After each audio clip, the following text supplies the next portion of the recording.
საზღვარგარეთ მცხოვრები მოქალაქეებისთვის ხმის მიცემის უფლების შეზღუდვა დაუშვებელია. ასიაფასებენ სამოქალაქო საზოგადოებისა და ოპოზიციის წარმომადგენლები ქართული ოცნების მორიგ სადავო ინიციატივას, რომლის მიხედვითაც ემიგრაციაში მყოფ ქართველებს საზღვარგარეთიდან არჩევნებში მონაწილეობა აეკრძალებათ. ისინი ყურადღებას საქართველოს კონსტიტუციით გარანტირებულ არჩევნების საყოველთაობის პრინციპზე ამახვილებენ. საქართველოს ახალგაზრდა იურისტთა ასოციაციის განცხადებით, სახელმწიფოს მხრიდან უფლების მიზანმიმართულ დარღვევად უნდა ჩაითვალოს ისეთი შემთხვევა, როდესაც ქვეყანას აქვს რეალური შესაძლებლობა უზრუნველყოს საზღვარგარეთ საარჩევნო უბნების გახსნა, მაგრამ მმართველი პარტიის ინტერესების გამო საქართველოს მოქალაქეებს არ ეძლებათ ხმის მიცემის რეალური შესაძლებლობა. საიაში ამბობენ, რომ ქვეყნების რიცხვი, რომლებიც თავიანთ მოქალაქეებს საზღვარგარეთ ხმის მიცემის უფლებას აძლევენ, მზარდია და ამის პარალელურად საქართველოს მოქალაქეებისთვის ამ შესაძლებლობის წართმევა დაუშვებელია.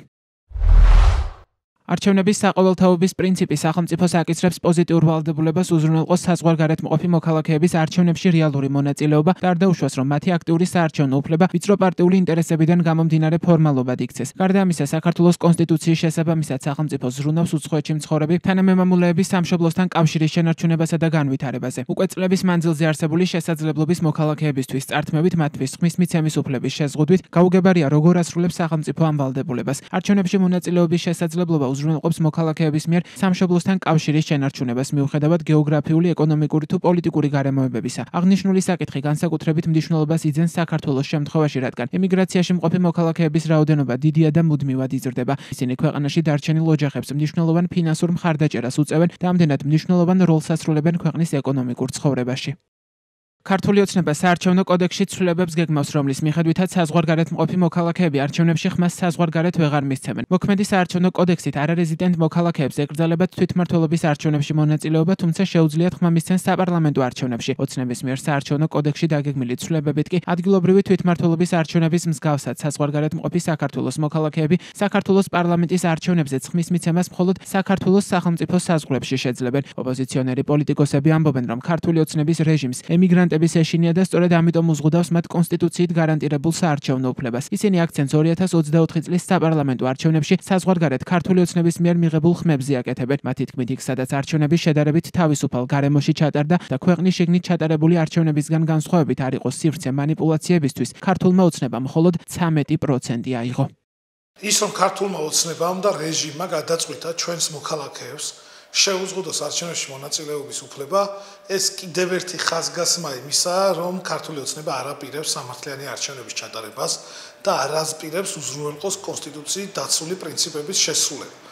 ხოლო ის რომ თითქოს ეს უკავშირდება და მაგალითად მოყავთ ის რომ რუსეთში არ ტარდება არჩევნები, ეს არის არასწორი, არათანმიმდევრული და არაობიექტური შეფასებაც და პარალელიც, ვინაიდან რუსეთში ჩვენ ჯერ ერთი არ გვაქვს წარმომადგენლობა, რუსეთს, ევროკავშირს, ევროპას და ამერიკის შეერთებულ შტატებს, რომ თანაბარ და თანასწორ შესაძლებლობად მიიჩნევს ქართული ოცნება და თანაბარ პირობებში აყენებს ამ მომჩევრებს რუსეთის ფედერაციაში და მაგალითად გერმანიაში, ეს კიდევ ერთი ხაზგასმა იმისა, საქართველოს ძალაუფლების მიმტაცებელი ქართული ოცნება როგორ უყურებს საქართველოს პერსპექტივას მომავალში და სად ხედავს პერსპექტივას ევროპაში თუ რუსეთში. ჩვენ ვიცით, ჩვენი ემიგრანტების წვლილი ქართულ ეკონომიკაში, როგორც მინიმუმ ხო 13%-ზე მეტი ქართული ეკონომიკის შედგება ემიგრანტების მიერ ყოველწლიურად თავისი ოჯახის წევრებისთვის გადმორიცხული თანხებისგან და როცა ამ ადამიანებს უგრძალებთ პოლიტიკაში, ასე ვთქვათ, ნებისმიერი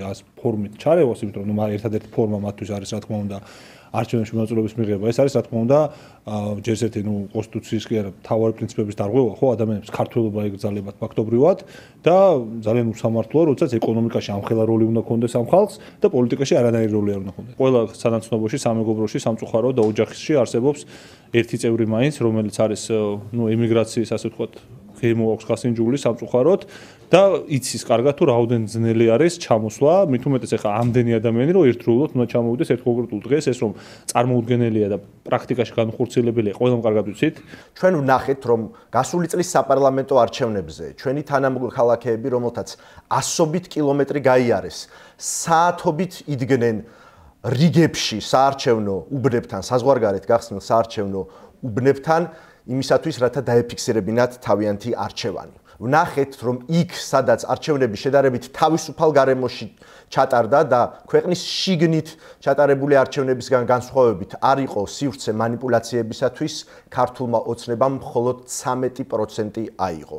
სწორედ ამიტომაც რეჟიმს ეშინია ქართული ემიგრაციის და უზღუდავს მათ კონსტიტუციით გარანტირებულ საარჩევნო უფლებას. ეს არის რუსული პოლიტიკა, ქართული ოცნება გახლავთ რუსული დირექტივის შემსრულებელი და ჩვენ ყველაფერს გავაკეთებთ იმისათვის, რათა ჩვენს თანამემამულეებს შეუნარჩუნდეთ თავიანთი საარჩევნო ხმა. ქართული ოცნების სადავო ინიციატივას ქართველი ემიგრანტები ეხმაურებიან და ამბობენ, რომ კონსტიტუციით მათი ხმის უფლება გარანტირებული უნდა იყოს ნებისმიერ შემთხვევაში, მათ შორის ემიგრაციაშიც. ისინი მოუწოდებენ საერთაშორისო პარტნიორებს გამოიყენონ ყველა შესაძლო ბერკეტი მხარდასაჭერად. მათი შეფასებით ემიგრანტებისთვის საარჩევნო უფლების შეზღუდვა დემოკრატიის განადგურების ბოლო ინდიკატორია. ემიგრანტთა ნაწილი ცინიკურს უწოდებს შალვა პაპუაშვილის განცხადებას იმის შესახებ, რომ თითქოს საზღვარგარეთ მცხოვრებ ქართველებს ქვეყნის შიგნით არსებულ ვითარებაზე ინფორმაცია არ აქვთ და ახალი საკანონმდებლო ცვლილებები მათ არჩევნებზე გათვით ცნობიერებული გადაწყვეტილების მიღებაში დაეხმარება. ემიგრანტთა განცხადებით ისინი არათუ 4 წელიწადში ერთხელ, არამედ ეკონომიკური სიდუხჭირის გამო საქართველოში ჩამოსვლას მრავალი წელი ვერ ახერხებენ.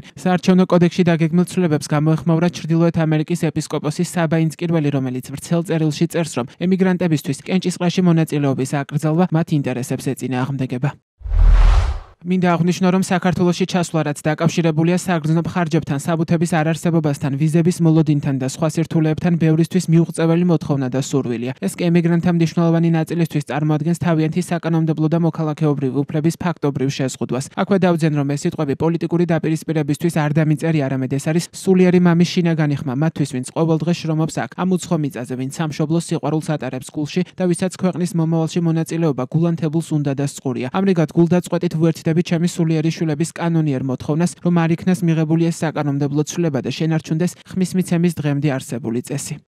ზუსტი მონაცემი მის შესახებ თუ რამდენი ხმის უფლების მქონე საქართველოს მოქალაქე იმყოფება ქვეყნის საზღვრებს გარეთ უცნობია. ქართული ოცნების საგარეო საქმეთა სამინისტროს 2025 წლის მარტის ინფორმაციით არაოფიციალური მონაცემებით საზღვარგარეთ 1,5 მილიონზე მეტი ქართველი ცხოვრობს. ექსპერტები ამბობენ, რომ ქვეყნის ეკონომიკაში ემიგრანტების გზავნილების წილი ძალიან მაღალია. 2025 წელს მხოლოდ 9 თვეში ემიგრანტებმა საქართველოში 2,7 მილიარდი დოლარი გადმორიცხეს. 2024 წელს 3,4 მილიარდი დოლარი, 2023 წელს კი 4,1 მილიარდი დოლარი. 2024 წლის საპარლამენტო არჩევნების წინ ემიგრანტების საარჩევნო უბნების დამატებას ითხოვდნენ, რის გამოც ცესკოს არაერთხელ მიმართეს. იმ დროისთვის საზღვარგარეთ ხმის მიცემის უბნებში 95,834 ამომრჩეველი იყო დარეგისტრირებული. 2024 წლის საპარლამენტო არჩევნების დროს ქართულმა ოცნებამ საზღვარგარეთ მხოლოდ 67 საარჩევნო უბანი გახსნა, წინა არჩევნებთან შედარებით 15 უბნით მეტი. ოცნებამ საარჩევნო უბნების უმეტესობაში წააგო. ჟამურად ივანიშვილის პარტიამ ქვეყნის ფარგლებს გარეთ ხმების მხოლოდ 13,59% აიღო.